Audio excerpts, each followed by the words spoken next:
So మేమే కొన్ని unique designs తయారు చేయించుకొని హ్మ్. కొంతమంది మ్యానుఫ్యాక్చరర్స్ మాకు గోల్డ్ నుంచి కూడా పరిచయం ఉన్న మ్యానుఫ్యాక్చరర్స్ ఎవరైతే ఉంటారో హ్మ్. వాళ్ళతో మేము స్పెసిఫిక్ గా మేమే తయారు చేసుకుంటాం ఓకే. అన్నమాట. సో మాకు బంగారం గోల్డ్ ఎప్పుడైనా కానీ హ్మ్. మాకు బికాస్ వీ హ్యాడ్ 15 స్టోర్స్ మా కోసం ఒక యూనిట్ ఉండింది అనమాట. హుహు. So there only we manufacture అక్కడే. సిల్వర్ అనమాట. అదే హ్మ్. యూనిట్ లో వి మ్యానుఫ్యాక్చర్డ్ సిల్వర్ అనమాట బేసిక్. ఓకే.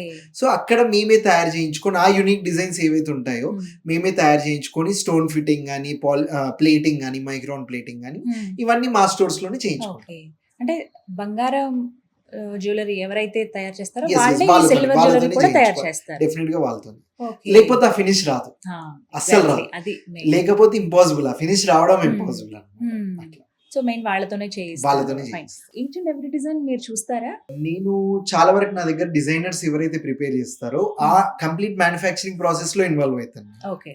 So hmm. ఒకప్పుడు 100 డిజైన్స్ లో we use to produce like 20 designs hmm. ఒకప్పుడు హ్మ్. స్టార్టింగ్ లో. Okay. It took me 1.5 years to 2 years. Now I am producing like 50 to 60 designs. హ్మ్. So my aim is like నేను ఎక్కువ branches పెట్టేసి, హ్మ్. అంటే ఎక్కువ బ్రాంచెస్ పెట్టినప్పుడు కూడా నా స్కేలింగ్ ఎప్పుడైనా కానీ నా మ్యానుఫ్యాక్చరింగ్ కి సరిపోయేటట్టు ఉండాలన్నమాట. Okay. So that I provide unique designs, అవి ఏ స్టోర్ లో కూడా దొరకద్దు. దొరకదు. So okay. That is my thing. హ్మ్. నేను ఆ డిజైన్స్ కూడా ఎవరికి అంటే వేరే స్టోర్ వాళ్ళకి వెళ్లకుండా ఎక్స్క్లూజివ్ కాంట్రాక్ట్స్ చేసుకొని, చేయించుకుంటారా? So okay. ఇప్పుడు ఎవరైతే మ్యానుఫ్యాక్చరర్స్ ఉంటారో now Hmm. We make some contracts with manufacturers Okay. In Rajasthan కానీ హ్మ్. సో నేను ఇచ్చిన డిజైన్ వాళ్ళు మాకు ఓన్లీ తయారు చేసి ఇవ్వాలి. హ్మ్. అట్ ద సేమ్ టైం వాళ్ళు ఎవరికి కూడా ఆ డిజైన్ ఇవ్వద్దు. ఇంకెవరికి ఇవ్వద్దు. ఓకే.